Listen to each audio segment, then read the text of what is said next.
వాహనదారులు లైసెన్స్ లేకుండా డ్రైవింగ్ చేసినట్లయితే జరిమానా విధించడం జరుగుతుందని ట్రాఫిక్ సిఐ చాంద్ బాషా హెచ్చరించారు. ఇటీవల నంద్యాల పట్టణంలో జరిగిన రోడ్డు ప్రమాదంలో వృద్ధుడు మృతి చెందిన ఘటనలో లైసెన్స్ లేని యువతి డ్రైవింగ్ చేయడం వల్ల చట్టపరంగా అధికారులు చర్యలు తీసుకోవడం జరుగుతుందని తెలిపారు. ఈ మేరకు ట్రాఫిక్ సిఐ పట్టణంలో వాహనదారులకు అవగాహన కల్పించారు.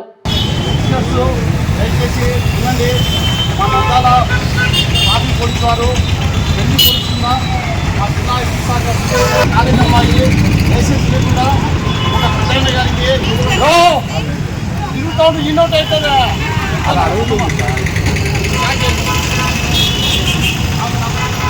దయచేసి మన నంద్యాల పట్టణంలో మహిళలు మా జిల్లా ఎస్పీ సార్ గారు సునీల్ శరణ్ గారు ఖచ్చితంగా మైనరు తర్వాత మహిళలు ఎవరైనా కానీ లైసెన్స్ లేకుండా ప్రయాణిస్తే కఠినంగా ప్రయాణించమని చెప్పడం జరిగింది. ఎందుకంటే లాస్ట్ 3 days ముందు నూటపల్లి దగ్గర ఒక కాలేజ్ అమ్మాయి బైక్ నడుపుతూ సైకిల్లో పోయి 75 సంవత్సరాల రామూర్తి గారికి యాక్సిడెంట్ చేశారు. ఆ పెద్దయ్య గారు నెక్స్ట్ రోజు చనిపోవడం జరిగింది.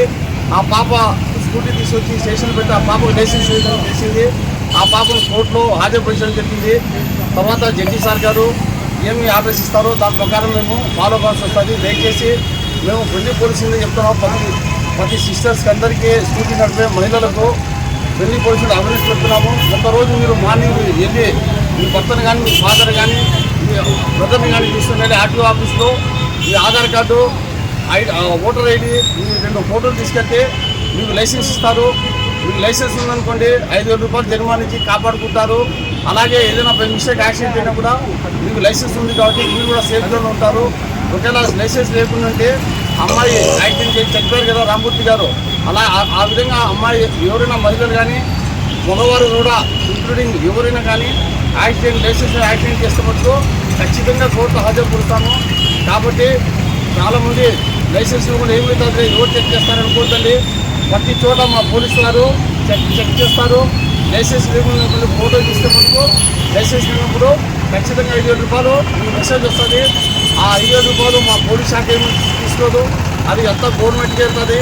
ఆన్లైన్లోనే మన మిత్రుల ద్వారా మీరు పే చేస్తుంది. అలాగే 2 వీలర్ కానీ 4 వీలర్ కానీ ఖచ్చితంగా ఇన్సూరెన్స్ చేసుకోండి. ఇన్సూరెన్స్ లేకుండా మీరు బండ్లు నడిపారనుకోండి, ఏడైనా యాక్సిడెంట్ అయితే మటుకు ఖచ్చితంగా ఆ బండి ఓనరు ఖచ్చితంగా కోర్టులో హాజరుపరుస్తాము. జడ్జి గారు రిమాండ్ ఇస్తారా, జైలు పంపుతారా, లేకుంటే బెయిల్ ఇస్తారా అనేది ఆ రోజు జడ్జి సార్ గారు చెప్పే డిసిషన్ బట్టి ఉంటుంది. దయచేసి ఇలాగే మైనర్ పిల్లలకు పనులు ఇవ్వద్దండి.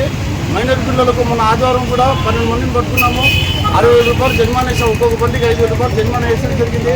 దయచేసి డియర్ పేరెంట్స్, మేము మా జిల్లా ఎస్పీ సార్ గారు సునీల్ శరణ్ సార్ గారు పబ్లిక్లో అవేర్నెస్ అవ్వాలని చెప్తున్నాము. ఎందుకంటే చనిపోయిన తర్వాత మైనర్ పిల్లడు వాళ్ళ తల్లిదండ్రులు పడే బాధలు మీకే తెలుసు, మీకంటే మాకు ఎక్కువ తెలుసు. ఎందుకంటే పోస్ట్ మార్టం హాస్పిటల్ పోయినప్పుడు మాకు కూడా పిల్లలు ఉన్నారు కాబట్టి మేము కూడా మానవతో చెప్తున్నాము.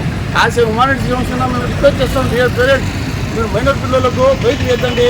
అలాగే ఆడపిల్లలకు కూడా స్కూటీలు వేద్దండి. ఇచ్చిన తర్వాత లైసెన్స్ అప్లై చేయండి. మేజర్ అయిన తర్వాత బండి నడిపండి.